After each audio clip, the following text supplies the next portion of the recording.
I once had a visitor from Mongolia. He said to me that we have a law in our country that you are forbidden to change your geographical neighbors. I said we have the same law. We have never tried to keep the peace. We have always prayed for peace. But in Singapore, we have been in the Garden of Eden beyond Adam and Eve, which once you have left, you cannot come back again. At the same time,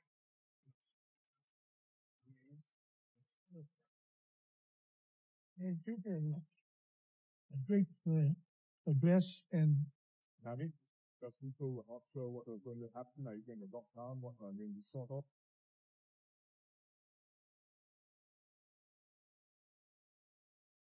As a young person, I think there's actually, not just in Singapore, but everywhere, there's a larger generational divide based off of, different beliefs and normative issues. So I think what my Amma values is very different from what I value. What perspectives do you think young people are lacking nowadays? And how do you think young people can also try and bridge that conversation? I think you are much more prepared for the new world than we are, because it's a completely different set of challenges, and you are growing up attuned to them. I mean, you do not know a pre-internet age. And the future is going to be connected in one way or the other, despite bifurcation, despite people nearshoring, reshoring, and trying to disconnect chunks of the world. Even in North Korea, people get news, somehow or other.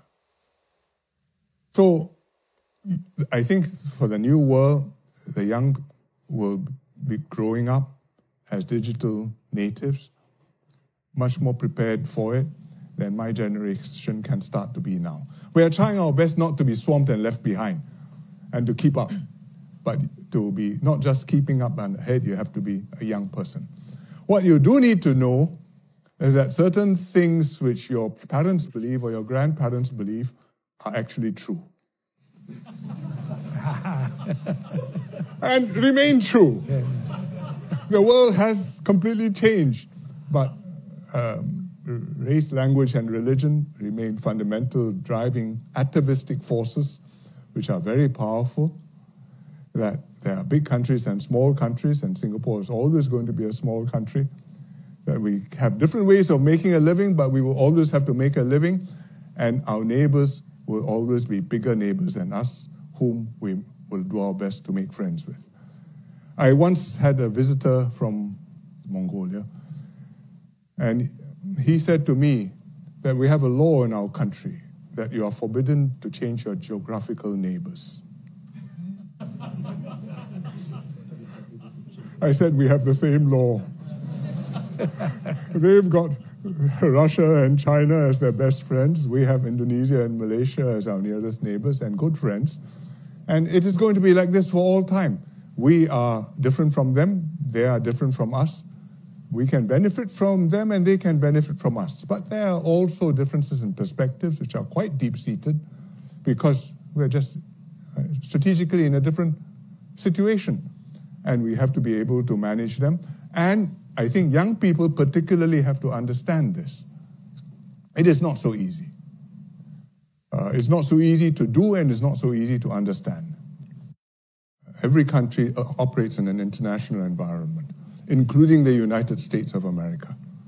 And you need to know what the tensions are, what the interests are, what are transient, and you hope that will blow over with another administration or another foreign leader. What are long-term trends which have to be seriously dealt with and may need change of mindsets which are quite fundamental.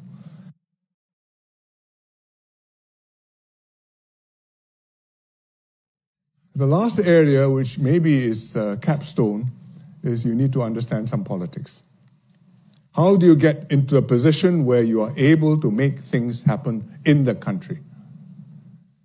If the political leadership goes wrong, if you have a good civil service, it can keep going okay for quite a long time to come.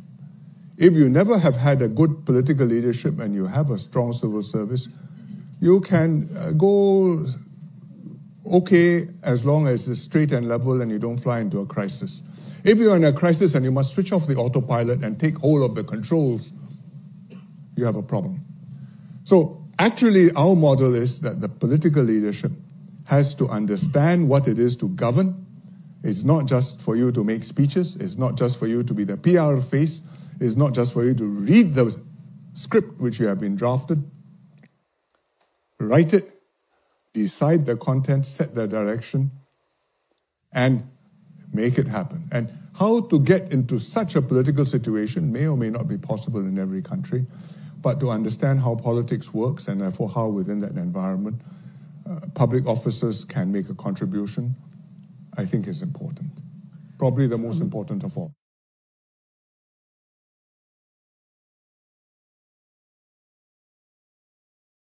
Singapore has always been trying to keep peace and facilitate the dialogue between the two sides across the Taiwan Strait.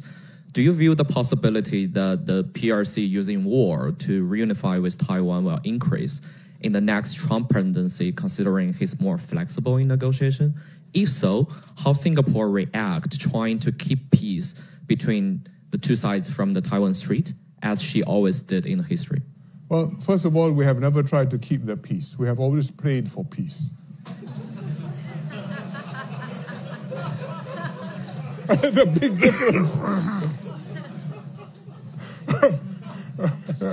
It's beyond our powers. We wish both sides well. We are friends with both sides of the Taiwan Strait, and we hope that they will be able to have a stable, peaceful relationship, and any changes will happen peacefully and in a way which is acceptable to both sides. It has become more complicated over time.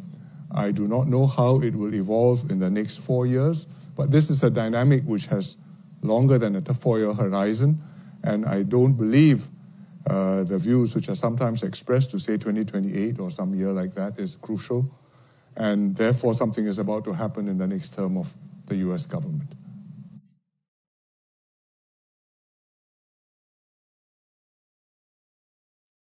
So you described Singapore as a Garden of Eden. I was curious as to what strategic steps do you take during your term of government to ensure that we continue in this state, and for looking ahead for Singaporeans as well as for people looking to live in or partner Singapore, what are some of the things that you would encourage them to focus on to ensure that Singapore continues to grow?